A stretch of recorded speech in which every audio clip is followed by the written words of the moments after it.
이제 요즘 또 추세가 사주를 또 양자역학하고 연관 지어서 아이고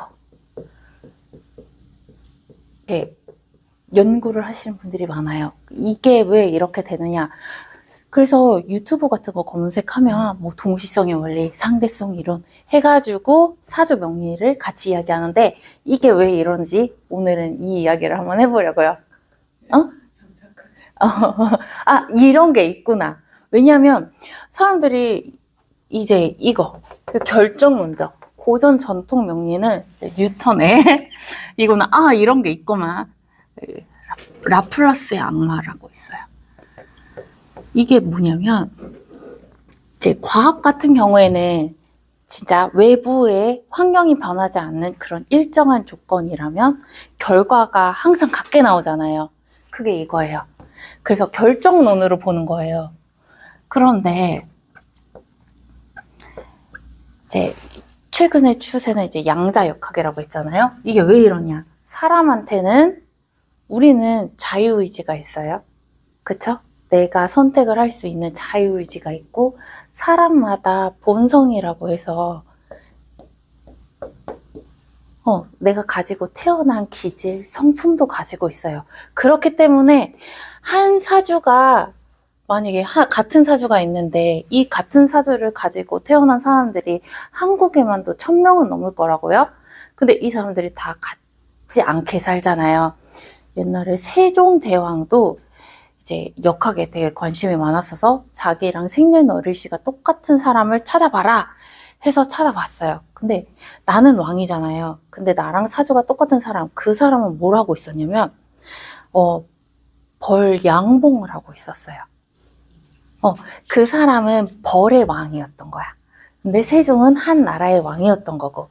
그러니까 이게 달라질 수 있다. 사람에게는 자유의지도 있고 성도 있고 태어난 환경도 있고 그 다음에 내가 얼마만큼 공부를 했느냐 그런 배움과 지식에 따라서 달라지는 것이 바로 사주다. 그래서 여기서 이제 이렇게 넘어오는데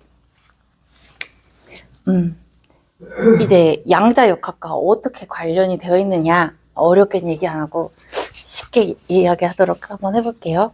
이제 양자역학 뭐 이제 입자와 그냥 흘려들으세요. 입자와 파동이 있어요. 네, 빛을 어떤 사람은 뭐 입자로도 보고 파동으로 보기도 하는데 이게 뭐냐? 혹시 슈레딩거의 고양이 아세요? 아, 너무 어렵나? 아니 말까요? 이게 뭐냐면 이제 저는 이거를 사도세자에도 비유를 했는데 자 봐봐요. 옛날에 이제 조선시대 때 사도세자를 뒤주에 가뒀잖아요. 이제 가뒀어. 그것처럼 이제 슈레딩거의 고양이는 이제 실험실 안에 고양이를 넣었어요. 그리고 여기 고양이를 어떻게 했냐면 이 고양이가 있는 박스 안에다 독가스를 주입해요. 1시간 안에 죽을 만한 그러한 양으로. 그런데 봐요. 우리가 이 상자를 열어보지 않는 이상 이 고양이가 죽었는지 안 죽었는지 정확한 답을 할 수 있는 사람이 있나요? 모르죠. 그게 바로 양자역학이에요. 그러니까 여기 양자역학에서 굉장히 중요한 개념이 중 하나가 측정이에요. 그러니까 내가 측정하는 시점에 따라서 고양이는 죽을 수도 있고 살아있을 수도 있는 거예요. 자, 사도세자가 갇혀있는 뒤주도 이분이 뒤주에 갇혀있지만 이 뒤주에 갇혔었을 때 우리가 사망 시기를 정확하게 꼽을 수 있어요? 계속 관을 열었다, 이 뒤주를 열었다 닫았다 하는 건 아니잖아요. 어느 시점에 열었더니 뭐 돌아가셨다 이거잖아요.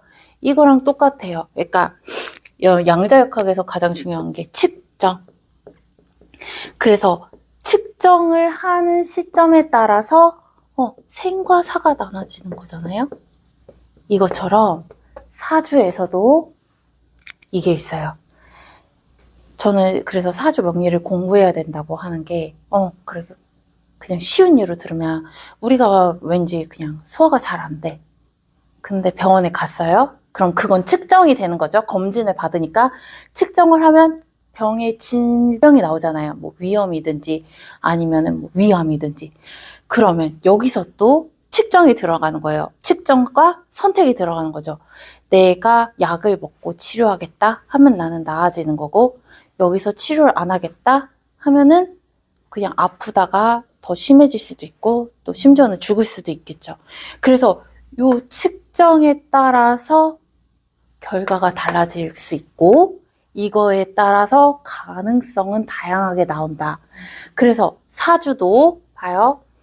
오늘 아침에 제가 또 작가로도 활동을 하고 있어서 이제 제가 운영하고 있는 필사방이 있어요. 근데 오늘 한 분이 막 이야기를 하시면서 너무 감사하다고 하면서 자기를 알아가는 게 제일 중요한 것 같아요 라는 말을 딱 하시더라고요. 그래서 저는 자기를 알아가는 방법도 굉장히 다양하게 있어요. 뭐 종교를 가지고 뭐 기도를 해서 내가 앞으로 어떻게 살아가야 되겠다 이러한 방향을 잡을 수도 있고, 그 다음에 뭐 독서를 통해서 아니 뭐 심리 검사나 뭐 적성 검사를 통해서도 할 수 있는데, 저는 그중 한 가지 방법이 바로 사주명리라고 생각해요. 왜냐? 내가 태어났을 때 요거는 디폴트 값으로 딱 정해지는 거거든요. 그러니까 MBTI 같은 경우에도 ENTJ라고 하면 나는 이러한 성향, 네 글자의 내 성향이 나오는 거잖아요. 근데 사주는 네 글자도 아니야. 8글자로 보이는 거고, 여기서도 뭐 합, 뭐 형충, 해합 이러한 작용들을 가지고 내가 어떠한 삶을 살아갈지에 대한 대략적인 가이드가 나오거든요. 근데 측정할 때마다 달라진다고 했잖아요. 그래서 내가 내 사주를 보고 처음에는 분명 보이는 게 많지는 않을 거예요. 뭐 오행이나 나는 무슨 천간을 가지고 있네, 요 정도부터 보일 거예요.